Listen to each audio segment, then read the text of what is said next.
Aku tidak pernah membayangkan suamiku sendiri akan membentakku di depan puluhan orang, lalu memaksaku berlutut dan mencium kaki perempuan yang telah merebutnya dariku. Saat semua orang memilih diam dan menikmati kehancuranku, aku pikir hidupku benar-benar telah berakhir. Namun tepat sebelum bibirku menyentuh kaki wanita itu, sesuatu terjadi yang membuat wajah suamiku seketika pucat dan mengubah nasib mereka untuk selamanya. Apa sebenarnya yang terjadi dalam 1 menit yang mengubah segalanya?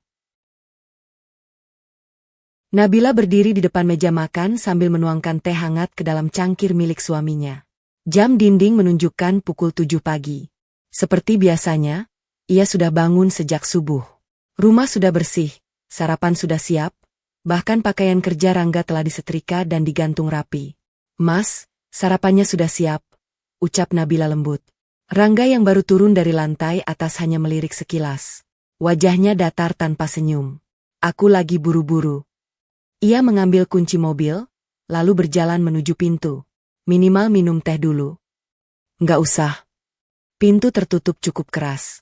Suara mesin mobil terdengar beberapa detik kemudian sebelum akhirnya menghilang dari halaman rumah. Nabila menarik napas panjang.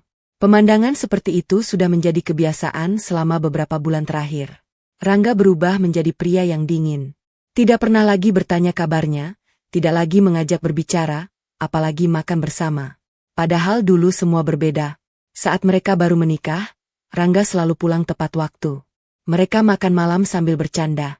Bahkan hal sederhana seperti mencuci piring pun mereka lakukan bersama sambil saling menggoda. Kini rumah itu terasa seperti hotel. Rangga hanya datang untuk tidur, lalu pergi lagi keesokan harinya. Nabila duduk perlahan di kursi makan.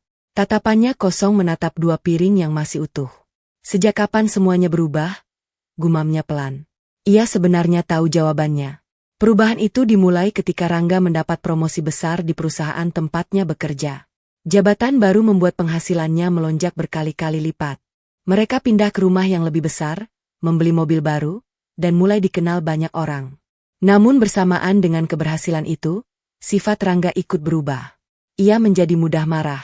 Ucapan terima kasih menghilang dari mulutnya.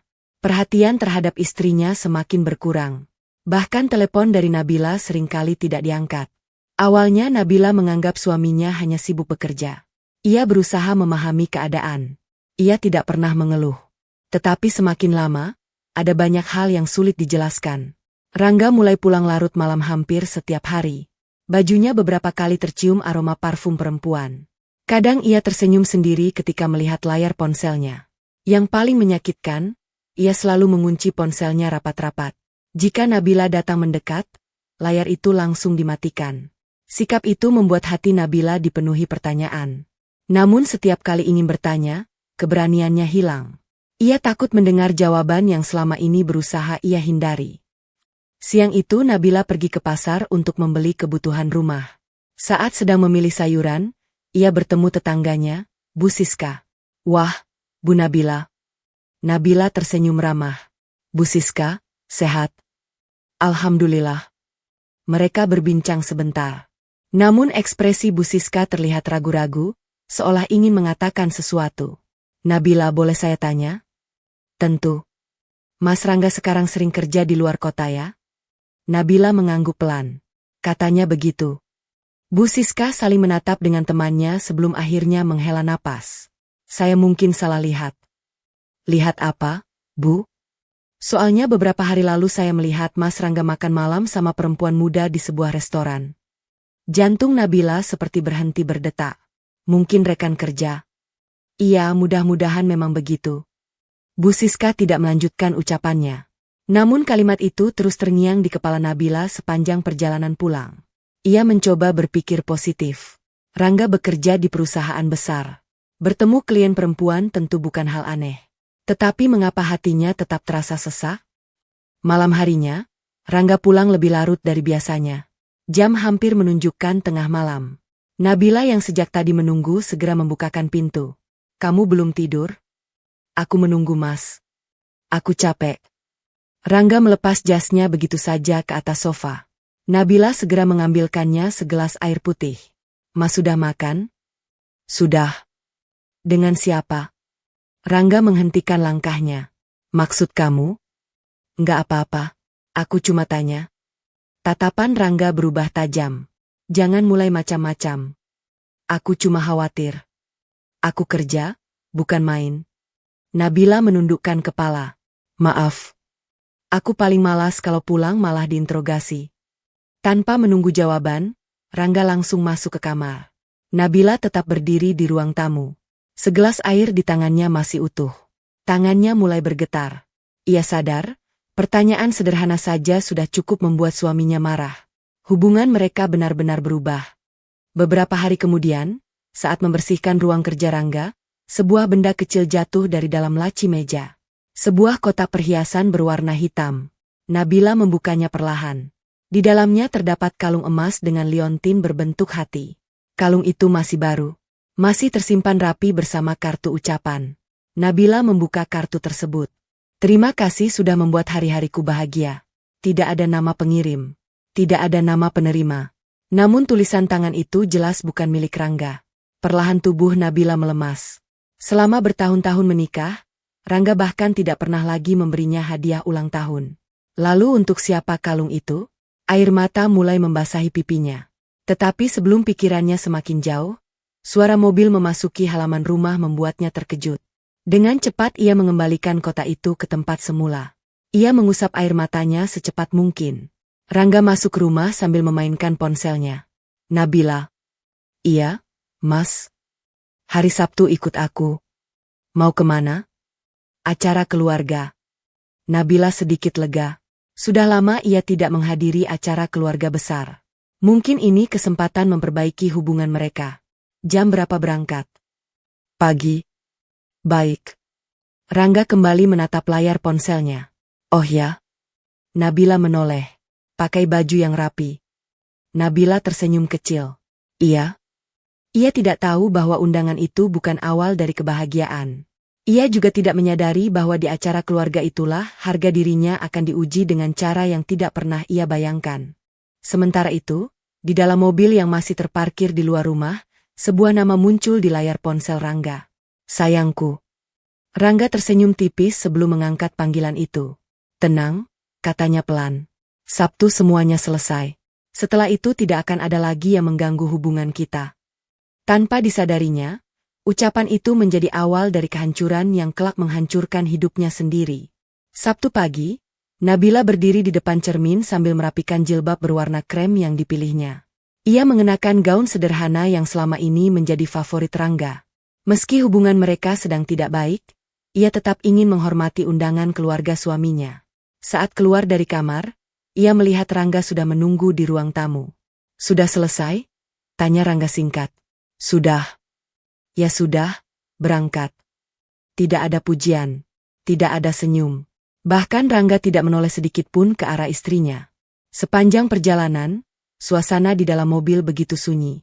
Nabila beberapa kali mencoba membuka percakapan, tetapi Rangga hanya menjawab seperlunya. Acara apa sebenarnya, Mas? Acara keluarga. Keluarga siapa? Kamu nanti juga tahu. Jawaban itu membuat Nabila semakin bingung.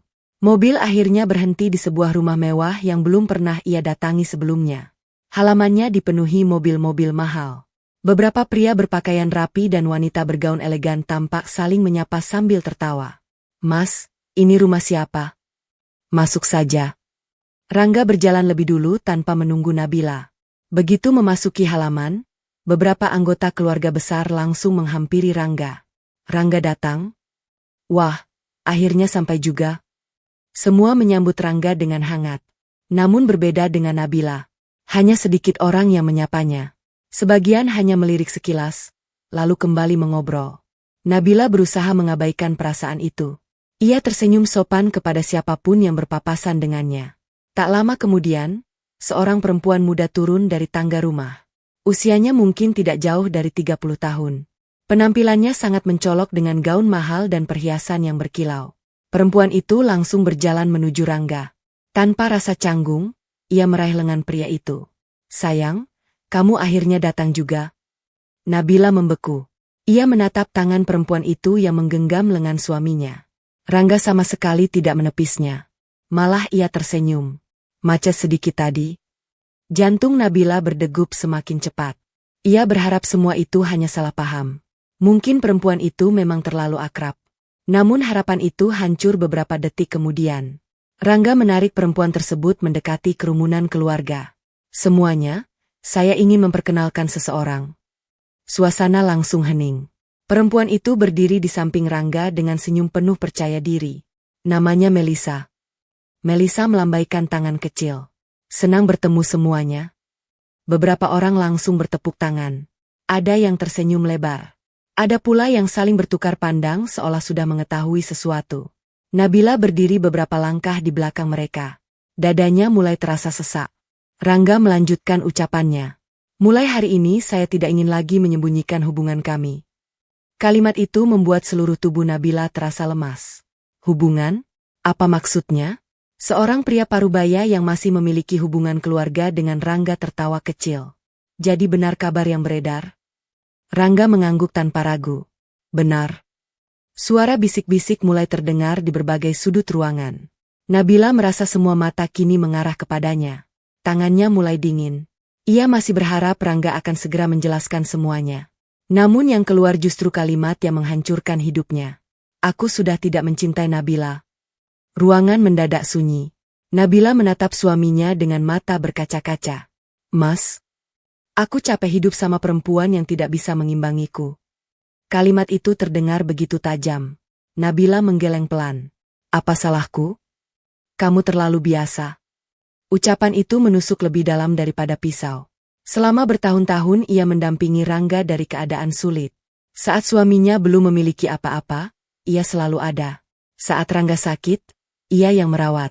Saat usaha suaminya gagal, ia menjual perhiasan warisan ibunya demi membantu keuangan keluarga. Namun kini semua pengorbanan itu seolah tidak pernah ada. Melisa melangkah mendekati Nabila. Tatapannya penuh kemenangan. Maaf ya, Kak. Nada suaranya terdengar lembut, tetapi senyumnya menunjukkan hal yang berbeda. Perasaan itu memang tidak bisa dipaksa. Nabila tidak menjawab. Ia hanya menatap wajah perempuan yang telah merebut suaminya. Beberapa tamu mulai mengeluarkan ponsel. Sebagian lagi berbisik sambil memperhatikan pertengkaran yang mulai terjadi. Rangga kembali berbicara. Hari ini aku ingin semuanya selesai. Maksud Mas? Aku ingin kamu tahu posisi kamu. Nabila mulai merasa ada sesuatu yang buruk akan terjadi.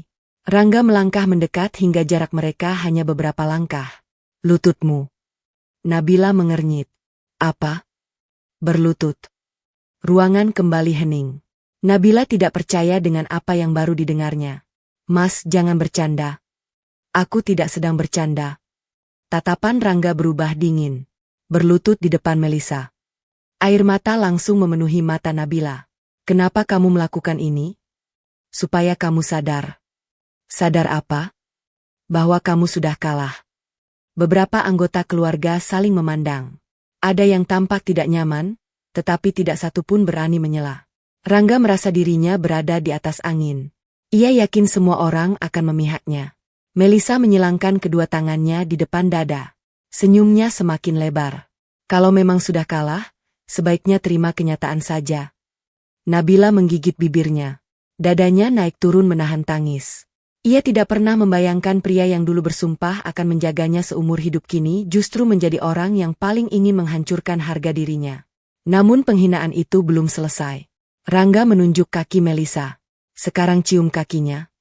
Suara itu terdengar keras hingga seluruh tamu terdiam. Nabila membelalak. Apa? Kamu dengar? Rangga mengulanginya tanpa sedikit pun rasa bersalah. Cium kaki Melisa. Anggap itu permintaan maaf karena selama ini kamu sudah menghalangi kebahagiaan kami. Nabila merasa dunia berhenti berputar. Tangisnya pecah. Mas, aku istrimu. Dulu. Satu kata itu menghancurkan seluruh harapan yang masih tersisa. Melisa sengaja melangkah lebih dekat. Ia mengangkat sedikit ujung gaunnya, memperlihatkan sepatu hak tinggi yang mengilap. Ayo, Kak. Jangan bikin semua orang menunggu. Beberapa tamu mulai terlihat gelisah. Seorang bibi tua bahkan menggeleng pelan, tetapi tetap memilih diam. Nabila melihat sekeliling. Tak ada satupun yang datang membelanya. Orang-orang hanya menjadi penonton. Perlahan lututnya mulai melemah. Air mata terus mengalir tanpa bisa dihentikan. Ia menundukkan kepala. Bukan karena mengakui kekalahan. melainkan karena hatinya benar-benar hancur. Saat tubuhnya mulai bergerak turun untuk berlutut, suara deru beberapa mobil terdengar memasuki halaman rumah. Semua orang menoleh ke arah gerbang. Beberapa pria berpakaian resmi turun dengan langkah cepat. Di tangan salah seorang dari mereka terdapat sebuah map tebal berisi dokumen. Tatapan mereka langsung tertuju kepada Rangga. Senyum puas di wajah pria itu perlahan menghilang. Ia belum tahu bahwa dalam hitungan kurang dari 1 menit, bukan Nabila yang akan dipermalukan di depan semua orang, melainkan dirinya sendiri. Nabila masih berlutut dengan kepala tertunduk. Air matanya menetes tanpa henti ke lantai marmer yang dingin. Suara napasnya terdengar berat.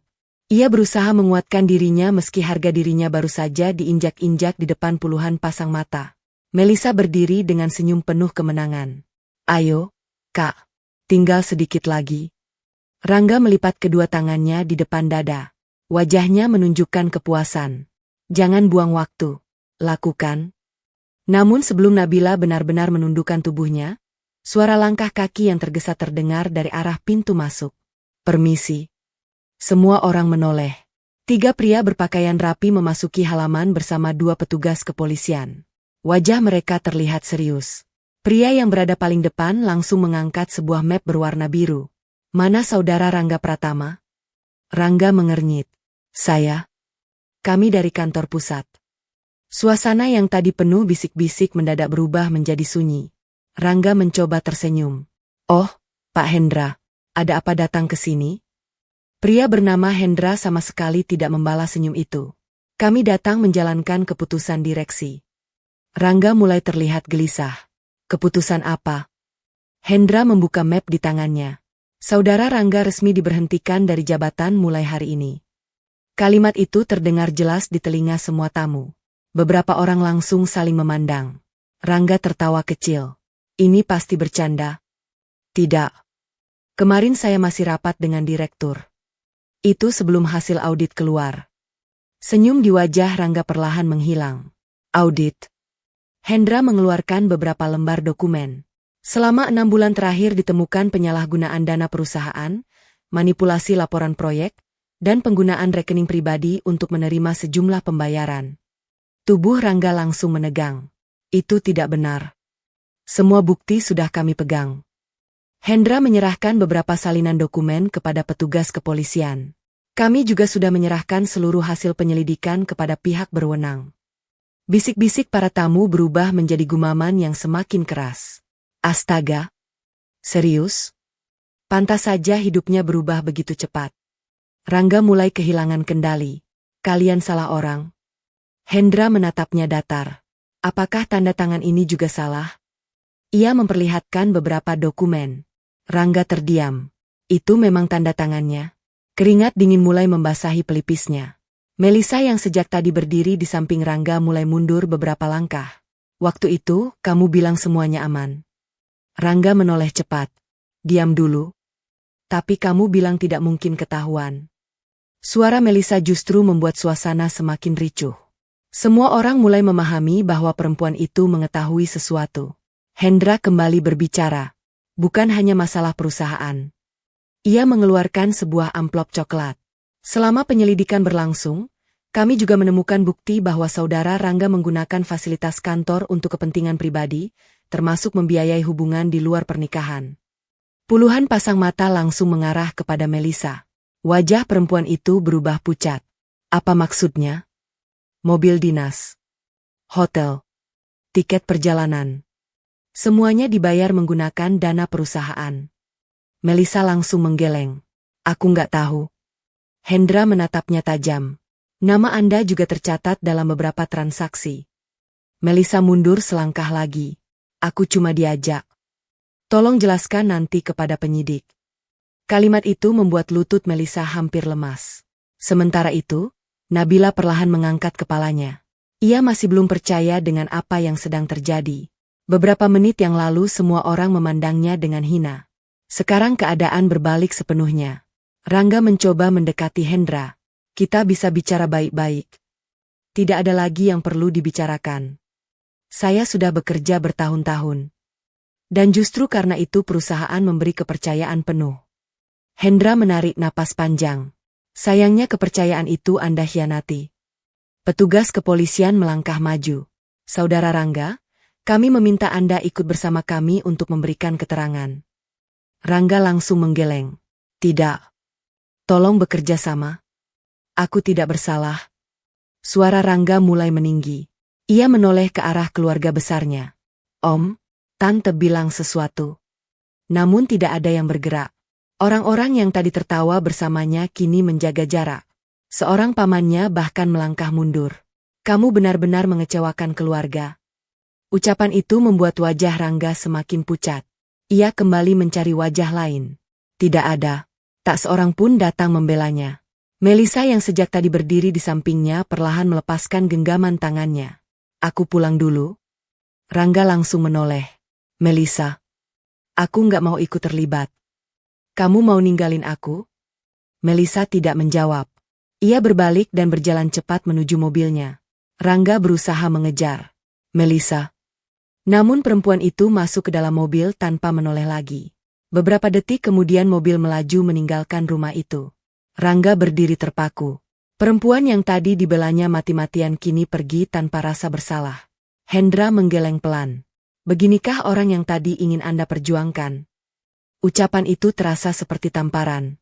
Rangga mengepalkan tangannya. Kemarahannya berubah menjadi kepanikan. Sementara itu, seorang bibi yang sejak tadi dia menghampiri Nabila. Nabila. Perempuan tua itu membantu Nabila berdiri. Kamu tidak apa-apa? Nabila hanya mengangguk pelan. Tubuhnya masih gemetar. Bukan karena takut. Melainkan karena luka di hatinya masih terlalu dalam. Bibi itu memegang kedua tangan Nabila dengan erat. Maafkan kami. Nabila menatapnya bingung. Kami semua diam saat kamu dipermalukan. Air mata perempuan tua itu ikut menetes. Kami seharusnya membelamu. Nabila hanya tersenyum tipis. Ia terlalu lelah untuk menyalahkan siapapun. Petugas kepolisian kembali mendekati Rangga. Kami minta Anda ikut sekarang. Rangga menoleh ke arah Nabila. Tatapan mereka bertemu. Untuk pertama kalinya hari itu, kesombongan di wajah Rangga menghilang. Yang tersisa hanyalah ketakutan. Ia melangkah mendekati Nabila. Nabila? Suara itu terdengar pelan. Nabila tidak menjawab. Aku? Belum sempat menyelesaikan kalimatnya, petugas sudah menggiring Rangga menuju mobil. Puluhan tamu hanya menyaksikan tanpa berkata apa-apa. Beberapa menit yang lalu mereka menjadi saksi penghinaan terhadap seorang istri. Kini mereka menjadi saksi runtuhnya seorang pria yang terlalu sombong dengan kekuasaan dan hartanya. Saat mobil polisi meninggalkan halaman rumah, Nabila memandang langit yang mulai mendung.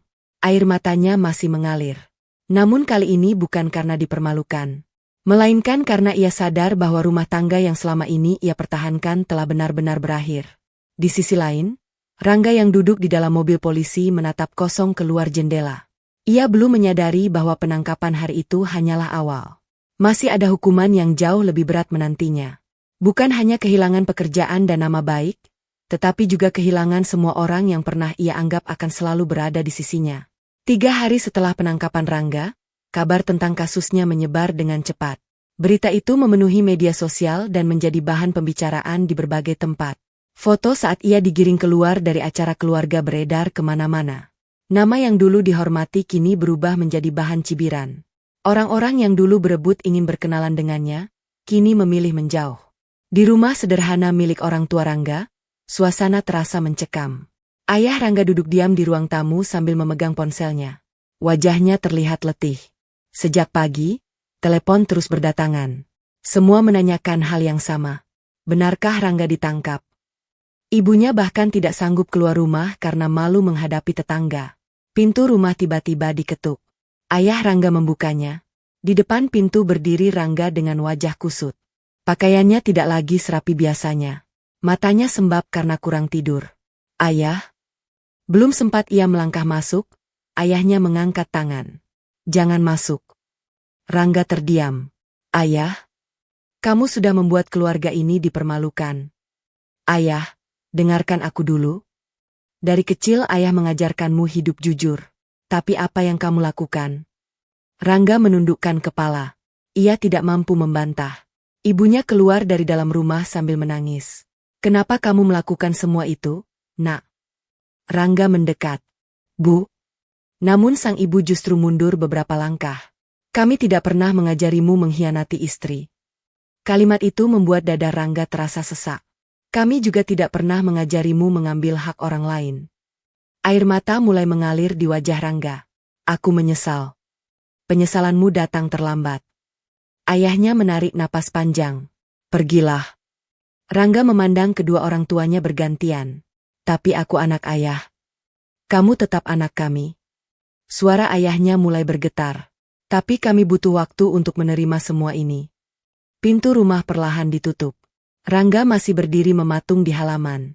Untuk pertama kalinya dalam hidup, rumah yang selalu menjadi tempat pulangnya kini menolak kehadirannya. Dengan langkah gontai, Rangga menuju apartemen Melisa. Sepanjang perjalanan ia terus mencoba menghubungi perempuan itu, tetapi panggilannya tidak pernah dijawab. Sesampainya di sana, ia langsung menekan bel. Tidak lama kemudian pintu terbuka. Melisa berdiri dengan wajah datar. Ada apa? Aku mau masuk. Nggak bisa. Rangga terkejut. Kenapa? Ayahku ada di dalam. Terus? Ayah sudah tahu semuanya. Belum sempat Rangga berbicara, seorang pria parubaya keluar dari ruang tamu.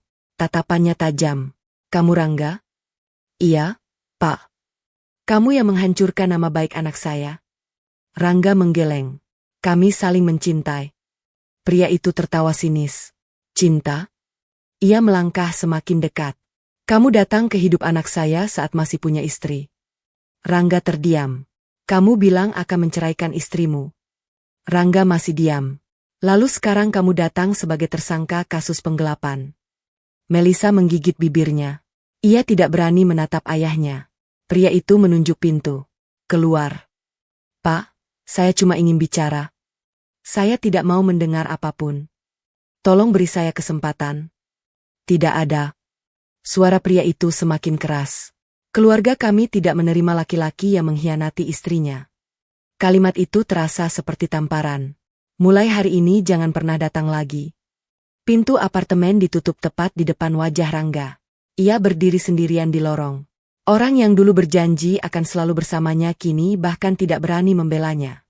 Di sisi lain, kehidupan Nabila berjalan sangat berbeda. Setelah beberapa hari menenangkan diri di rumah orang tuanya, ia mulai mencoba bangkit. Ibunya menemani saat ia membereskan pakaian-pakaiannya. Nabila. Iya, Bu. Kamu masih ingin kembali ke rumah itu? Nabila menatap cincin pernikahan di jarinya. Lama ia terdiam. Aku rasa sudah cukup. Ibunya menggenggam tangannya. Kamu tidak gagal. Nabila tersenyum tipis. Dulu aku berpikir mempertahankan rumah tangga adalah tugas seorang istri. Itu benar. Tapi ternyata mempertahankan diri sendiri juga penting. Ibunya mengangguk pelan. Ayahmu selalu bilang, perempuan yang baik bukan perempuan yang terus disakiti. Nabila memeluk ibunya. Tangis yang selama ini ia tahan akhirnya pecah. Namun kali ini bukan tangis karena dipermalukan. Melainkan tangis karena ia mulai menerima kenyataan. Seminggu kemudian, Nabila mendatangi sebuah ruko kecil yang sudah lama tidak digunakan. Tempat itu adalah peninggalan almarhum ayahnya. Sejak menikah, ruko tersebut dibiarkan kosong karena Nabila fokus mengurus rumah tangga. Kini ia berdiri di depannya sambil tersenyum. Ayah, aku akan mulai lagi. Sahabat lamanya, Rina, datang menghampiri. Jadi benar kamu mau buka usaha? Iya. Usaha apa? Catering. Rina tersenyum lebar. Itu keahlianmu. Nabila memang pandai memasak. Sejak kecil ia sering membantu ibunya menerima pesanan makanan. Namun setelah menikah, ia meninggalkan semuanya demi menjadi ibu rumah tangga. Aku mulai dari kecil saja. Itu sudah lebih dari cukup. Mereka mulai membersihkan ruko bersama-sama. Mengecat ulang dinding. Merapikan dapur. Menyusun meja dan kursi. Semua dilakukan dengan semangat baru. Untuk pertama kalinya setelah sekian lama, Nabila merasakan harapan. Ia tidak lagi menunggu seseorang pulang. Ia mulai membangun masa depannya sendiri. Sementara itu, nasib Rangga semakin memburuk. Perusahaannya resmi memecatnya. Seluruh rekening yang berkaitan dengan penyelidikan dibekukan sementara. Mobil mewah yang selama ini dibanggakan ditarik oleh pihak pembiayaan karena cicilannya menunggak. Ia mencoba menghubungi beberapa teman dekatnya. Tidak ada yang menjawab. Sebagian memblokir nomornya. Sebagian lagi hanya membaca pesannya tanpa membalas. Saat berjalan keluar dari sebuah kafe, Rangga mendengar dua orang pria sedang berbincang. Itu kan Rangga? Iya.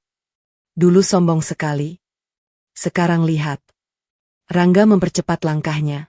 Ia pura-pura tidak mendengar. Padahal setiap kalimat itu menusuk harga dirinya. Kini ia mulai merasakan apa yang pernah dirasakan Nabila. Dipandang rendah, diabaikan, dan dipermalukan. Malam itu, ia duduk sendirian di bangku taman kota. Ponselnya hampir tidak memiliki lagi orang yang bisa dihubungi. Dalam keheningan, bayangan Nabila terus muncul di pikirannya. Wajah istrinya yang menangis. Tatapan kecewa saat diminta berlutut. Dan satu kalimat yang masih terngiang di telinganya. Mas, aku istrimu. Rangga menutup wajahnya dengan kedua tangan. Untuk pertama kalinya sejak semua ini terjadi, ia menangis. Bukan karena kehilangan jabatan. Bukan karena kehilangan harta. Tetapi karena mulai menyadari bahwa orang yang paling tulus dalam hidupnya telah ia hancurkan dengan tangannya sendiri. Sementara di tempat lain, Nabila sedang menempelkan papan nama di depan rukonya. Dengan senyum yang perlahan kembali, ia membaca tulisan itu dalam hati. Dapur Nabila. Ia tidak tahu seberapa besar usaha itu akan berkembang. Namun satu hal sudah pasti. Ia tidak akan lagi menggantungkan kebahagiaannya kepada seseorang yang pernah merendahkan harga dirinya. 6 bulan berlalu. Ruko kecil milik Nabila yang dulu tampak sepi kini selalu ramai sejak pagi. Aroma masakan memenuhi ruangan. Beberapa karyawan sibuk menyiapkan pesanan catering, sementara kurir keluar masuk membawa makanan ke berbagai kantor dan acara. Di sudut dapur, Nabila sedang memeriksa daftar pesanan. Mbak, untuk makan siang kantor sudah lengkap, kata Rina sambil membawa map. Nabila tersenyum. Terima kasih. Jangan lupa cek lagi jumlah kotaknya. Sudah aman. Rina memperhatikan sahabatnya itu beberapa saat. Aku senang lihat kamu sekarang. Nabila menoleh. Kenapa? Dulu kamu selalu hidup untuk orang lain. Nabila tersenyum kecil. Sekarang aku belajar hidup untuk diriku sendiri. Ucapan itu bukan berarti ia menjadi egois. Ia hanya tidak ingin lagi mengorbankan harga dirinya demi mempertahankan seseorang yang tidak pernah menghargainya. Usaha cateringnya berkembang lebih cepat dari yang ia bayangkan. Berawal dari pesanan tetangga, kini beberapa perusahaan menjadi pelanggan tetap. Bahkan banyak orang memuji rasa masakannya. Perlahan, kehidupan Nabila kembali tertata. Meski begitu, ada satu hal yang belum pernah berubah. Ia masih menyimpan luka. Luka yang tidak terlihat, tetapi masih terasa setiap kali mengingat hari saat ia dipaksa berlutut di depan wanita lain. Di sisi lain, kehidupan Rangga berada di titik terendah. Setelah melalui proses hukum, ia memang tidak menjalani hukuman penjara yang panjang karena mengembalikan sebagian kerugian perusahaan dan bekerja sama selama penyelidikan. Namun semua aset yang dimilikinya habis untuk menyelesaikan masalah itu. Rumah mewah telah dijual. Mobil sudah tidak ada. Tabungan hampir habis.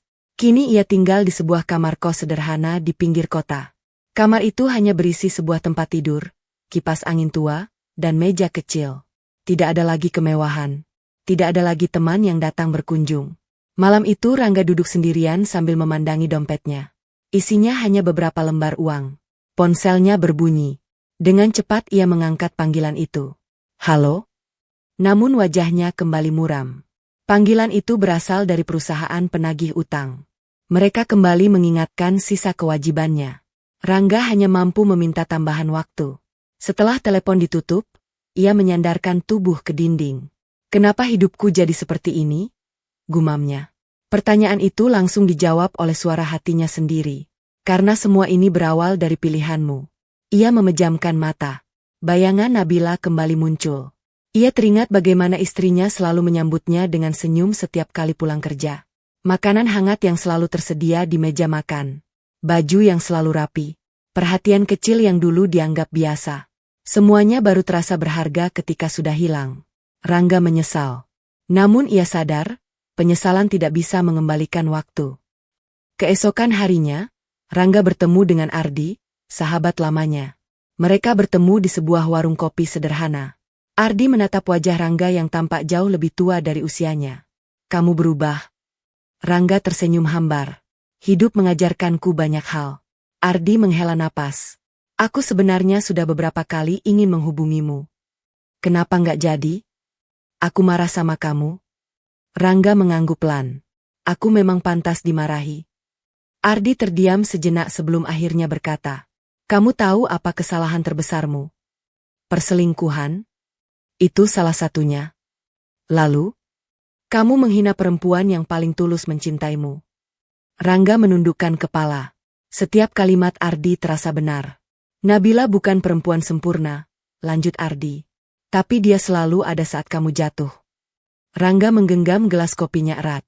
Dulu aku menganggap semua itu biasa. Itulah masalahnya. Ardi menatapnya dalam-dalam.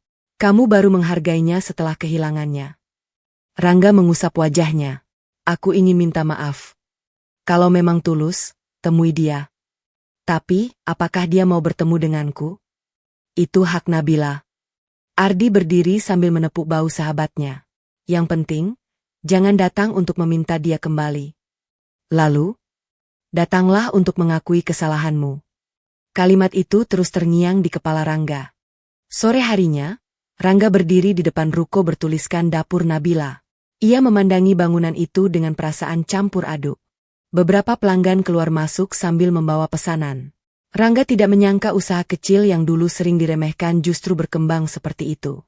Ia melihat Nabila sedang membantu karyawannya mengangkat kotak makanan. Wajah perempuan itu tampak lebih tenang. Tidak ada lagi sorot mata penuh ketakutan seperti dahulu. Rangga menarik napas panjang sebelum melangkah masuk. Bel pintu berbunyi pelan. Nabila yang sedang menyusun pesanan langsung menoleh. Saat melihat siapa yang datang, tangannya berhenti bergerak. Beberapa detik mereka hanya saling menatap. Rina yang berada di dekat kasir langsung mendekati Nabila. Itu Rangga. Aku tahu. Mau aku usir? Nabila menggeleng pelan. Biarkan. Rangga melangkah perlahan. Wajahnya penuh rasa bersalah. Halo, Nabila. Nabila menjawab dengan suara datar. Ada perlu apa? Aku ingin bicara. Tentang semuanya. Nabila melihat jam di dinding.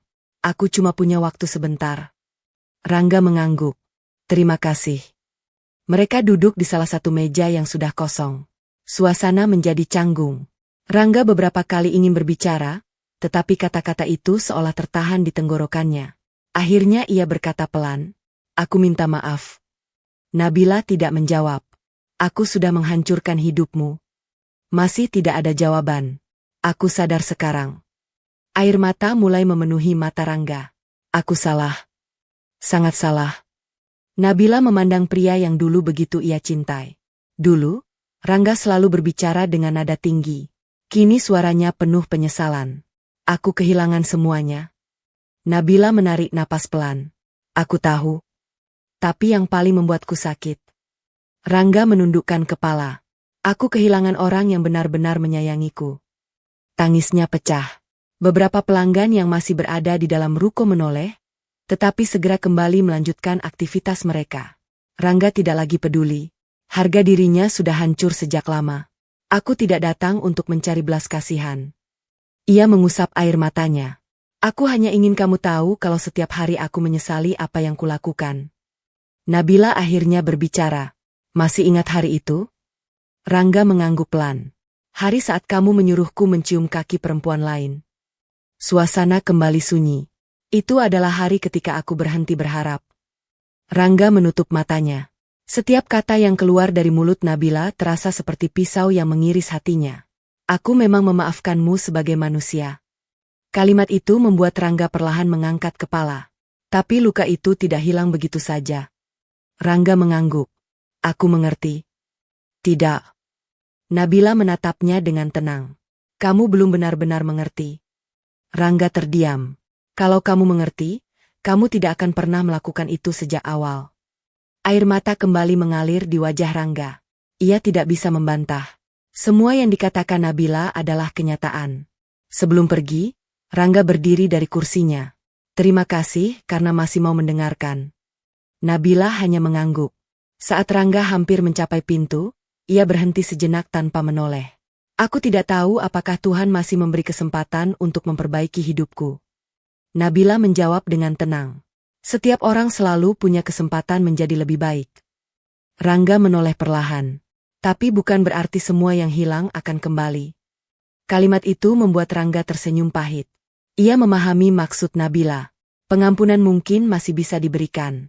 Namun kepercayaan yang sudah dihancurkan belum tentu dapat dibangun kembali. Dengan langkah pelan, Rangga meninggalkan ruko itu. Sementara Nabila berdiri memandang kepergiannya dari balik kaca. Ia tidak membenci pria itu lagi. Namun hatinya juga tidak lagi menjadi tempat yang bisa ia sebut sebagai rumah bagi Rangga. Hari itu, keduanya sama-sama menangis. Bedanya, Nabila menangis karena akhirnya mampu melepaskan masa lalu. Sedangkan Rangga menangis karena baru menyadari nilai seseorang setelah kehilangan untuk selamanya. Setahun berlalu sejak pertemuan terakhir Nabila dan Rangga di ruko catering. Waktu tidak menghapus semua luka, tetapi berhasil mengajarkan keduanya menerima kenyataan. Usaha dapur Nabila berkembang pesat. Ruko kecil yang dulu hanya memiliki 2 orang karyawan kini berubah menjadi dapur produksi yang melayani pesanan dari berbagai perusahaan, sekolah, hingga acara pernikahan. Nabila juga membuka pelatihan memasak gratis setiap akhir pekan bagi para ibu rumah tangga yang ingin memiliki penghasilan sendiri. Bu Nabila, terima kasih. Berkat pelatihan ini saya sekarang bisa membantu ekonomi keluarga, ucap salah seorang peserta. Nabila tersenyum hangat. Saya hanya berbagi apa yang saya bisa. Semoga kita semua diberi jalan yang baik. Perlahan, nama Nabila dikenal bukan karena kisah rumah tangganya yang hancur, melainkan karena kerja keras dan kepeduliannya kepada banyak orang. Ia akhirnya menemukan kebahagiaan yang selama ini tidak pernah ia rasakan. Bukan karena kehadiran seseorang, melainkan karena ia berhasil menghargai dirinya sendiri. Di sisi lain, kehidupan Rangga jauh berbeda. Setelah bekerja keras selama berbulan-bulan, ia akhirnya diterima sebagai staf administrasi di sebuah perusahaan kecil. Gajinya tidak besar. Jabatannya jauh dari kehidupan mewah yang pernah ia nikmati. Namun untuk pertama kalinya setelah sekian lama, ia bekerja dengan tenang. Ia tidak lagi mengejar pujian. Ia hanya ingin memperbaiki hidup sedikit demi sedikit. Setiap pulang kerja, Rangga menyempatkan diri mengunjungi masjid di dekat tempat tinggalnya. Di sana ia sering duduk sendirian setelah salat, memohon ampun atas semua kesalahan yang pernah ia lakukan. Suatu sore, imam masjid menghampirinya. Kamu sering terlihat melamun. Rangga tersenyum tipis. Saya sedang belajar menerima masa lalu. Semua orang punya kesalahan. Saya melakukan kesalahan yang sangat besar. Imam itu mengangguk pelan. Kalau benar menyesal, buktikan dengan menjadi manusia yang lebih baik. Rangga menatap lantai. Saya sudah kehilangan orang yang paling tulus. Jangan jadikan penyesalan sebagai alasan untuk berhenti memperbaiki diri. Kalimat itu terus teringat dalam benaknya. Ia sadar, hidup tidak bisa diputar kembali. Tetapi ia masih bisa memilih menjadi pribadi yang berbeda. Beberapa bulan kemudian, sidang perceraian antara Nabila dan Rangga resmi digelar. Suasana ruang sidang begitu tenang. Hakim membacakan putusan dengan suara tegas. Permohonan perceraian dikabulkan. Tidak ada tangisan. Tidak ada pertengkaran. Semuanya terasa begitu damai. Setelah sidang selesai, keduanya berjalan keluar dari ruang pengadilan. Mereka berhenti di halaman. Untuk beberapa saat, tidak ada yang berbicara. Rangga akhirnya memecah keheningan. Nabila. Iya. Terima kasih. Nabila menatapnya dengan bingung. Untuk apa? Karena dulu pernah menjadi istri yang baik. Nabila tersenyum kecil. Semoga kamu juga menjadi orang yang lebih baik.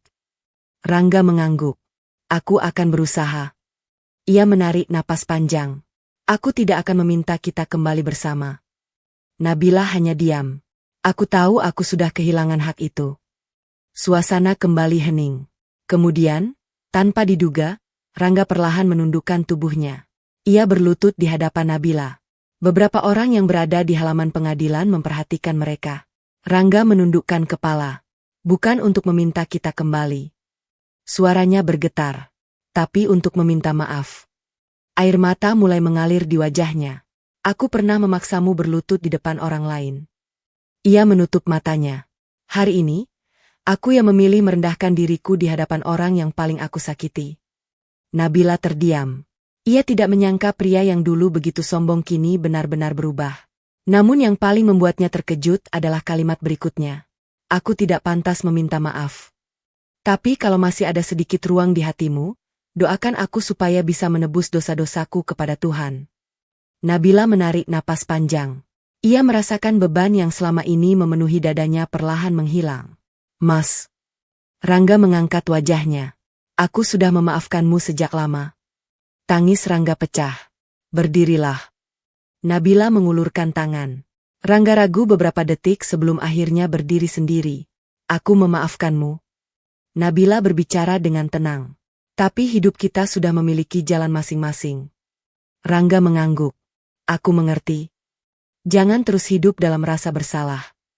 Aku akan mengingat kesalahanku. Boleh. Nabila tersenyum tipis. Tapi jangan berhenti menjadi orang baik. Rangga mengusap air matanya. Terima kasih. Untuk pertama kalinya setelah sekian lama, mereka saling tersenyum. Bukan sebagai suami dan istri, melainkan sebagai dua orang yang akhirnya berdamai dengan masa lalu. Beberapa tahun kemudian, dapur Nabila telah memiliki beberapa cabang. Ratusan orang bekerja di sana. Banyak di antaranya adalah perempuan yang pernah mengalami nasib serupa dengannya. Nabila sengaja memberi mereka kesempatan untuk memulai hidup baru. Suatu hari, seorang wartawan datang mewawancarainya. Bu Nabila, apa rahasia kesuksesan Anda? Nabila tersenyum. Saya pernah kehilangan banyak hal. Lalu? Tapi saya memilih tidak kehilangan diri saya sendiri. Jawaban sederhana itu menyentuh banyak orang.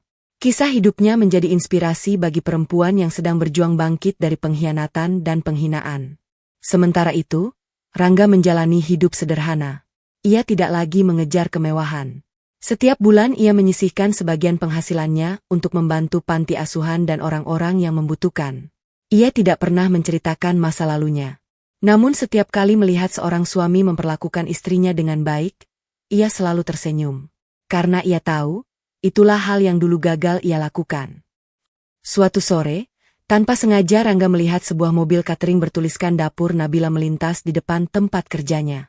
Ia memperhatikan mobil itu hingga menghilang di tikungan.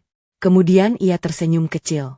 Dulu aku mengira kehilangan Nabila adalah kemenangan. Ia menatap langit yang mulai berubah jingga. Ternyata itulah kekalahan terbesar dalam hidupku. Ia melangkah pergi dengan hati yang jauh lebih tenang. Bukan karena semua masalahnya telah selesai, melainkan karena ia akhirnya menerima akibat dari setiap pilihan yang pernah dibuatnya. Sedangkan Nabila, di tempat yang berbeda, menutup buku laporan usahanya lalu memandang para karyawan yang bekerja dengan penuh semangat. Ia tersenyum penuh syukur. Perempuan yang dahulu hampir dipaksa mencium kaki selingkuhan suaminya, kini berdiri tegak dengan kepala terangkat. Ia tidak menang karena membalas dendam. Ia menang karena tidak membiarkan kebencian menguasai hidupnya. Dan saat itulah ia memahami makna sujud yang sesungguhnya. Bukan sujud kepada manusia yang merasa paling berkuasa, melainkan sujud kepada Tuhan, yang tidak pernah membiarkan kezaliman menang untuk selamanya.